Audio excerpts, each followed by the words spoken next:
Good morning, good evening, and good night. This video is about civilization, feudalism, the Battle of Hastings, and the Magna Carta. A very, very brief introduction.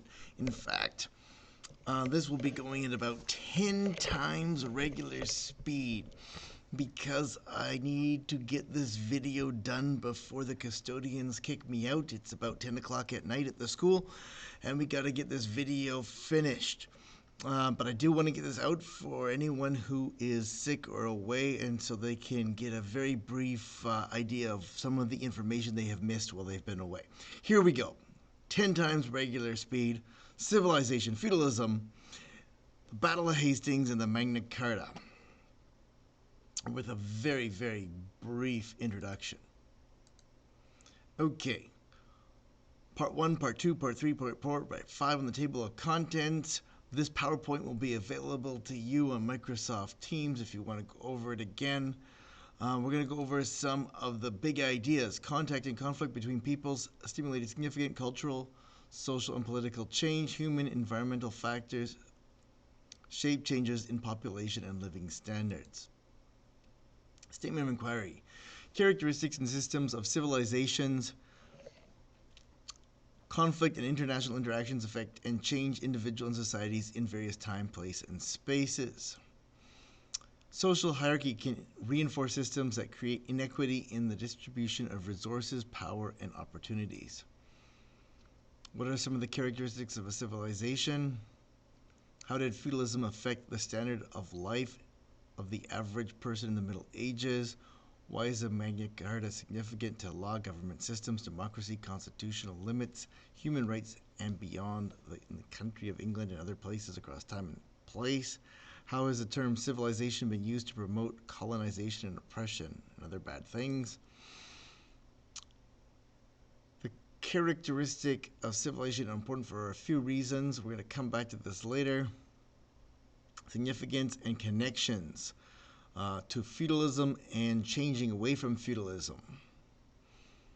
Understanding feudalism can help prepare the study of other political systems, the French Revolution and various communist revolutions. Significance and connections. The Magna Carta has many connections to law, human rights, and democratic government today. Although the magnitude of the connections might be debated by some sources, the Magna Carta also could inspire the Declaration of the Rights of Man in the French Revolution and then the United Nations Declaration of Human Rights. Characteristics of a civilization. Preamble and disclaimer coming up.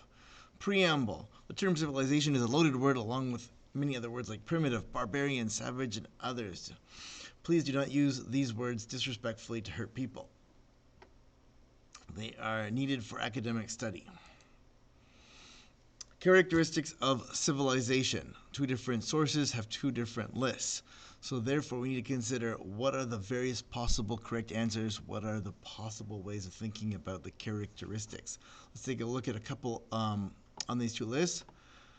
Large population centers is on this list, but not on this list. In other lists it might be worded in the terms of cities. This list is shared communication strategy. This one list is knowledge transfer. Other lists might say writing or written language. Okay, fresh water could be on some lists. It's not on many, but it is an important ingredient for civilizations and all societies because it helps to irrigate farming, and farming and excess food is a characteristic of civilization to allow for job specialization. Government and organized systems of power and leadership. You need government to administer and lead the society, and then also laws to go with that. Some lists will have laws as a separate characteristic of civilizations, and some will connect it to government. Also, military power could be considered a characteristic or a part of civilization. However, it's omitted from some lists. Cities or large population centers or equivalent. Infrastructure and public works. And again, this PowerPoint will be available on Microsoft Teams. Arts, culture, and style of architecture. Written communication or knowledge transfer or educational systems, complex division of labor and job specialization.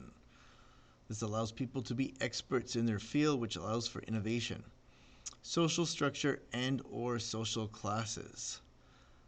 And of course, this is debatable to the extent in which it is needed and to the extent in which it needs to be very strongly delineated, and how hard it is to move from one level to the next.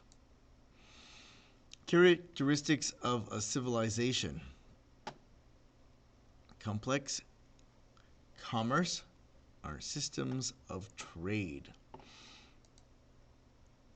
Religion, organized religion, systems of beliefs and common narratives, ideologies, and or myths. Note, myths might be a loaded word. Some groups might not appreciate their core beliefs and dogmas being called myths.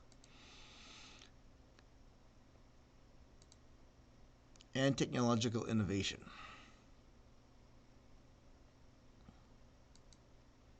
Why important? The characteristics of civilization help us understand why civilization might end. They also help us understand how to categorize and compare and contrast two different civilizations. What is the Roman civilization? What is the Chinese civilization? And how are they the same and how are they different? They help us understand what is not a civilization. And the term also is very important to understand the context and how it has been used and misused to promote racism, colonialism, oppression of First Nations, and other disrespectful ways.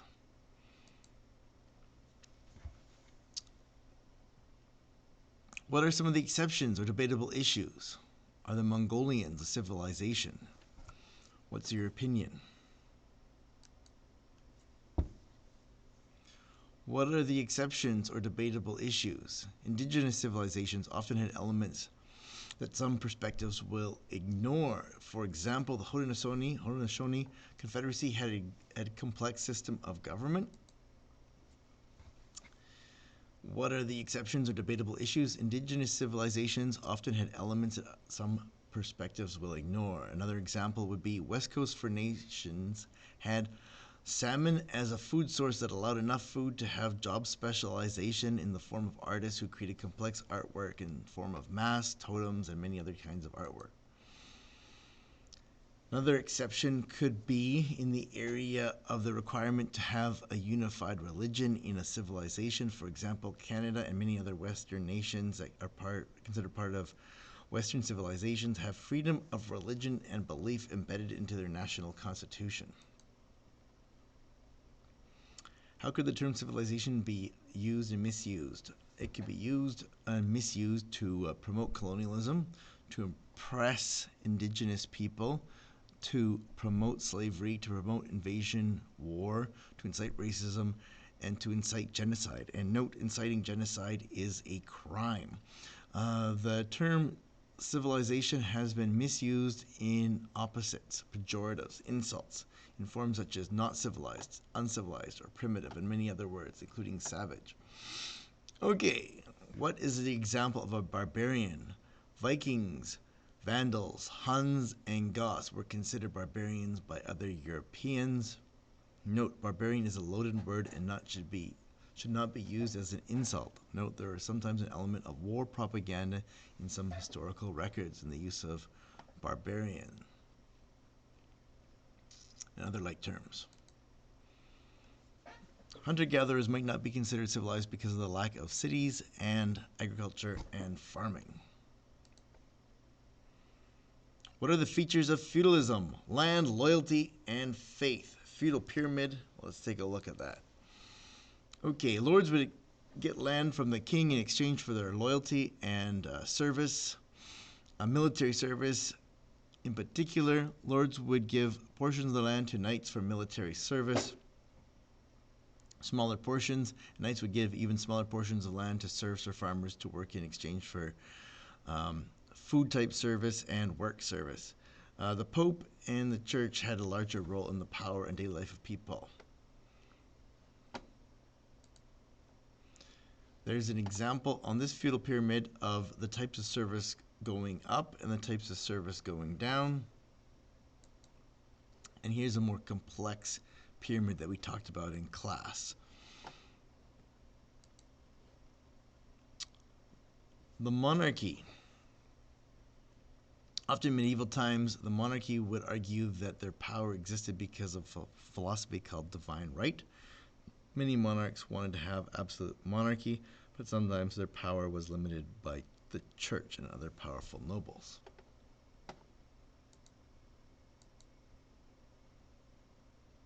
Feudalism. Take a look at a variety of definitions of feudalism on the internet. The Code of Chivalry, we're going to skip this for the sake of time in the fast video, and the Battle of Hastings.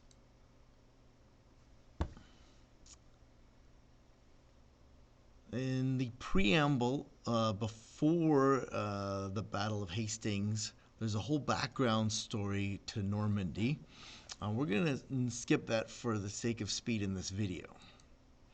If you want to watch what we saw in class, you can take a look at this video on the Battle of Hastings, and also this video on the Battle of Hastings, which we're going to skip over right now.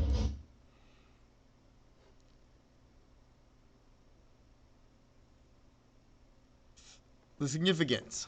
Feudalism came to England. That's a big, big significance. More words from the French language came to England. The Domesday Book showed evidence of the state of England. Also, the Battle of Hastings set the stage for years of conflict between the English and the French. And the story of Joan of Arc is quite famous in this conflict, and the rivalry between the English and the French would impact all of North America in the 7 Years' War as the empires fought for control with indigenous allies. Part 5, the Magna Carta. King John and the Magna Carta. Something that's really fascinating about this is that this is the time period for the legend of Robin Hood and all the stories that come out of that. King John was very unpopular among everybody, people and nobles. King John was excommunicated by the Pope and had to give in to the Pope, and this shows a little bit of the power of the Pope influencing the king. And before he was king, he actually tried to take the kingdom from his brother Richard, who was away on the Third Crusade. Some of the basics of the Magna Carta significance. It's significant to law, government systems, democracy, constitutional limits, human rights, and it also has an influence going on to the whole world through the colonial system of England, and inspiration to the United States, inspiration to the French Revolution, and inspiration eventually to the United Nations Declaration of Human Rights. Okay, let's get on to the significance. The Magna Carta is important for many reasons. First, the Magna Carta states that everyone is under the law, even the monarch. This has implications today in Canada because the people can take the government to court if the government does not obey the law, as stated in the Constitution of Canada. 2. The Magna Carta was a key step towards the government system referred to as constitutional monarchy. This means that the government has a constitution and a monarch, but the monarch is under the law. This is important for us as Canadians because Canada is a constitutional monarchy. Number 3, the Magna Carta starts the early seeds for a long process in the history of rights for individuals. Rights for individuals continue to develop throughout history. Individuals are granted rights to justice. This was not always the case in feudal systems where justice was more accessible for people with power and wealth. More about the significance. Number 3, continued. In particular, the monarch was required to treat his subjects according to the laws of the land. In addition, people had the right to a fair trial. People also had the right not to be arrested and deprived of liberties except by lawful judgment of their peers. Peers means equals, or by the law of the land. This continues to have relevance in Canada and many other countries today in current events. Everyone has the right to life, liberty, and security of the person, the right not to be deprived thereof, except in accordance with the principles of fundamental justice. Canadian Constitution, Legal Rights, Section 7. Magna Carta significance. The Magna Carta required the monarch to consult a great council made up of lords and clergy. This is the very, very beginning seeds of some important things. Democracy in branches. This is significant and very important because it set in motion the early seeds and development of power sharing between the different branches of government and limited all the power from being vested in one individual being. Now, it's a very long way off before we get very complex branches, but eventually the power of government branches into the legislative branch, the executive branch, and the judicial branch. The legislative branch makes the laws. The executive power has the power to enforce and implement laws and make immediate decisions. And the judicial branch interprets the laws and decides if the laws are constitutional.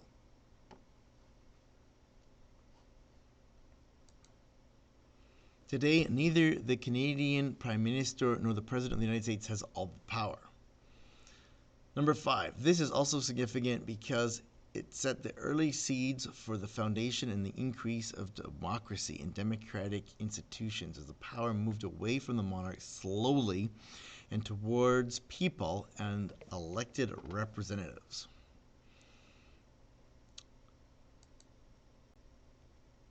In addition, we can take a quick look at this website where there's 10 more reasons why the Magna Carta is important. It established that no one, not even the king, is above the law. It established that no one can be arrested without reason. It established that everyone has the right to trial by jury. It hinted at early women's rights. That's debatable, maybe.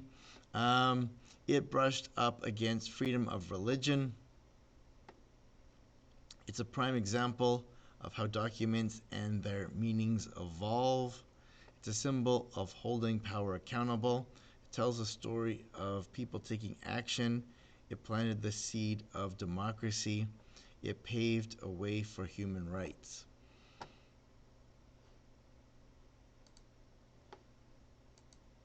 Enrichment. Pause the video and think about this. What does this painting say about the bias towards First Nations by the artist and the British society? The British civilization.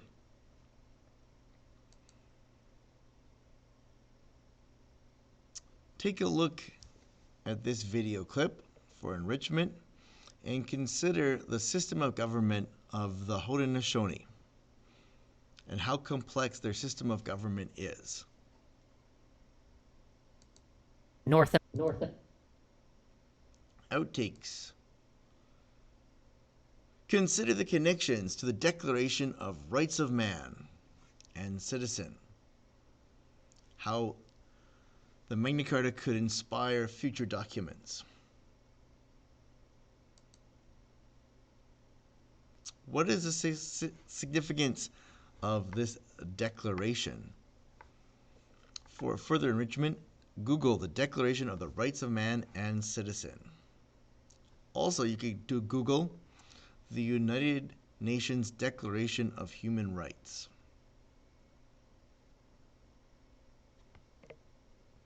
Thank you for tuning in to the super fast flash at 10 times regular speed through some social studies notes. Have a good night.